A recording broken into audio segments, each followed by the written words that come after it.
And I call the Honourable Assistant Minister. Thank you, Deputy Speaker, and strong words indeed from the member for Charlton. And I do commend him for those comments he made towards the end of his speech about the fact that the blame does lie specifically with those unscrupulous merchants who want to take advantage of, as he put it, some of our most vulnerable people. I also commend him for the work that he has done in his own electorate office to help those people who have been victims. That is what good local members do. But he did get a little bit political, and so I can't let him go completely unscathed. I can't just give him praise entirely without pulling him up on the fact, but I'm not going to, member for Griffith, about the fact that Labor did have the opportunity to do something about this, and Labor chose not to. And we, as a coalition government, are getting on with the job of fixing what Labor did not. Now, the Higher Education Support Amendment, Vet Fee Help Reform Bill 2015, amends the Higher Education Support Act of 2003, strengthening the protections for students in the vocational education and training sector and pushing unscrupulous training providers out of the market. The member for Charlton understands that those unscrupulous training providers need to be pushed out of the market. He called them scum. He's probably right. A little bit strong, but he's probably right. They are taking advantage of vulnerable people. They are ripping off money that from government coffers that could otherwise be spent far more wisely, indeed far better in the entire education sector. Why is this bill necessary? Well, Deputy Speaker, vet fee help has undergone higher than expected growth since Labor axed the credit transfer arrangements between vet fee help, funded qualifications and university qualifications back in 2012. And if you look at the figures, in 2012, nominal loans for vet fee help, $325 million, 55,115 students, and approved providers 119. And you look at the figures just 2 years later, 2014, nominal loans $1.757 billion, 202,776 students, and approved providers numbering 254. That is massive growth. Much of this expansion is because of the unscrupulous behaviour of, I would like to say, a minority of providers, agents who aggressively market the scheme. They target vulnerable people, as we've heard the member for Charlton, members on my side and other opposition members as well.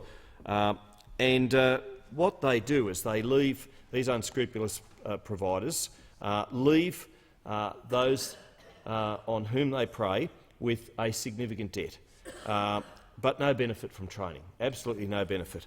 The system put in place by the former Labor government, it failed to put in place the necessary safeguards to protect students and taxpayers from the rorting, from the rip-offs. And don't just take my word from it. I mean, the Chief Commissioner and the Chief Executive Officer of the Australian Schools Quality Authority, Chris Robinson, had this to say in the Australian newspaper on 17 July this year. That, and he was talking about the expansion, precipitated unprecedented examples of unethical student recruitment practices and astronomical fees as dodgy operators jumped into a new and easy government-supplied pool of money.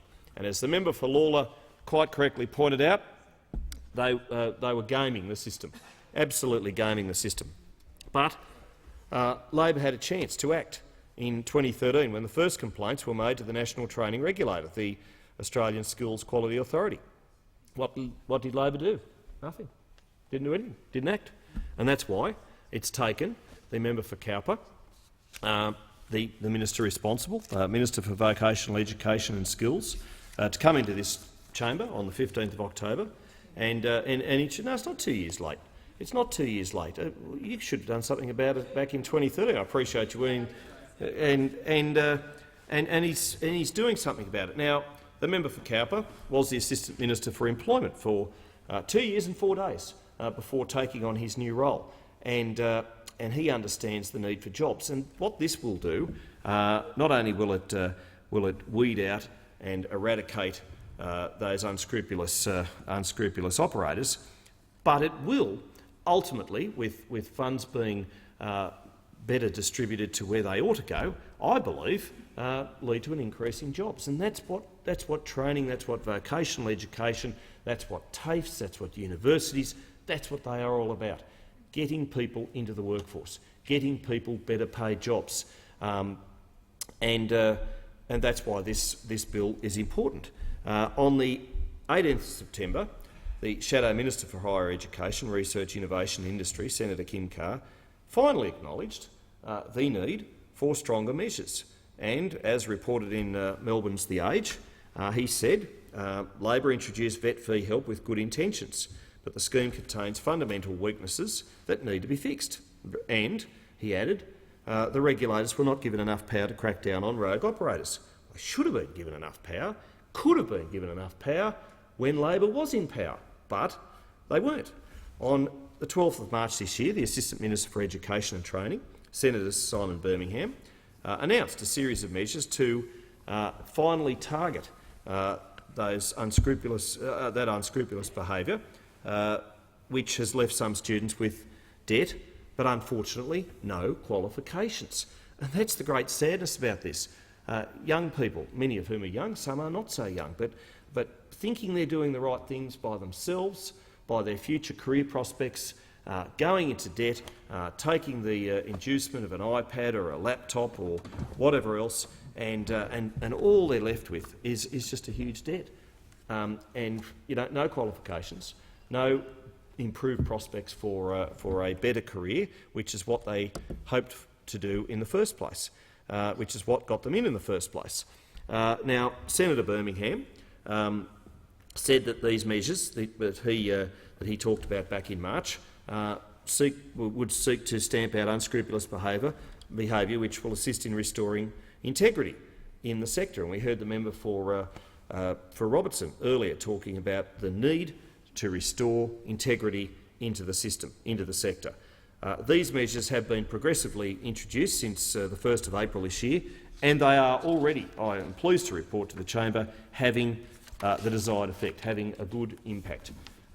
This bill provides the laws necessary to implement specific measures from 1 January next year, and it needs to be passed as a priority. We have only 3 weeks of parliament left. It needs to pass through this House. It needs to get through the Senate. It has to be passed as a priority. This bill seeks to prevent inappropriate enrolments and debts by doing the following. Introducing a 2-day what's called a cooling-off period between enrolment and application for a VFH loan.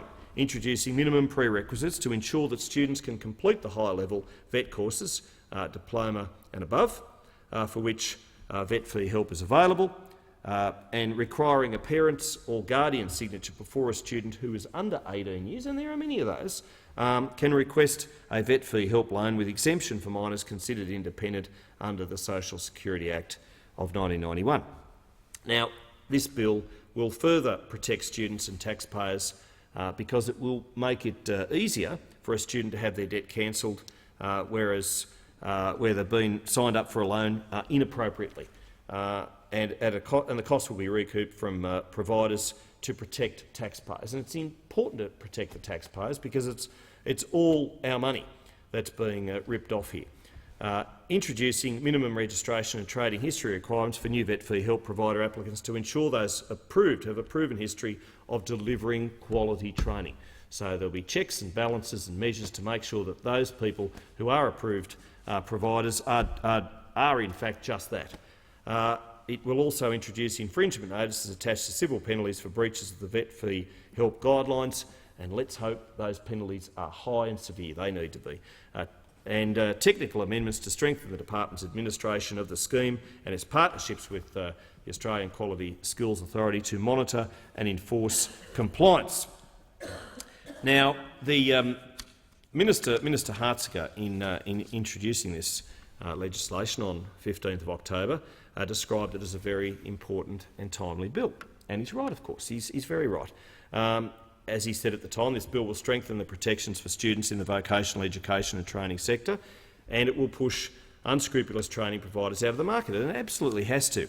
I'm pleased to represent the Riverina electorate, where we have so much training going on. In fact, I've described my hometown of Wagga Wagga as Australia's learning capital, because it is. And this is why this legislation will not only strengthen, indeed, the national effort, but certainly in the Riverina, the improved benefits are going to flow right through. I'm not saying that there are unscrupulous providers in the Riverina, but the money that will be gained because it's not going to unscrupulous providers will provide benefit for the entire system and hopefully flow on and trickle down to those regional areas, one of which is the Riverina, where so much training is done. Now, just for a bit of a snapshot for the benefit of the House of the sorts of things that we do in Wagga Wagga, and the Riverina indeed is blessed that its two cities are such important regional hubs and leaders in their fields of expertise, Griffith being the irrigation capital and centre of the nation's food basket, and Wagga Wagga is, as I said before, Australia's learning capital. We've got Charles Sturt University providing both on campus as well as many offshore international courses for many, many students, including my son Alexander at the moment doing a business course there as a cadet accountant, but my daughter Georgina also studied there, studied her English and drama teaching as a high school school teacher. Wagga has a wonderful TAFE college, at which I'm sure that my youngest son Nicholas, who is starting out as an electrical apprentice on January 18, I'm sure he will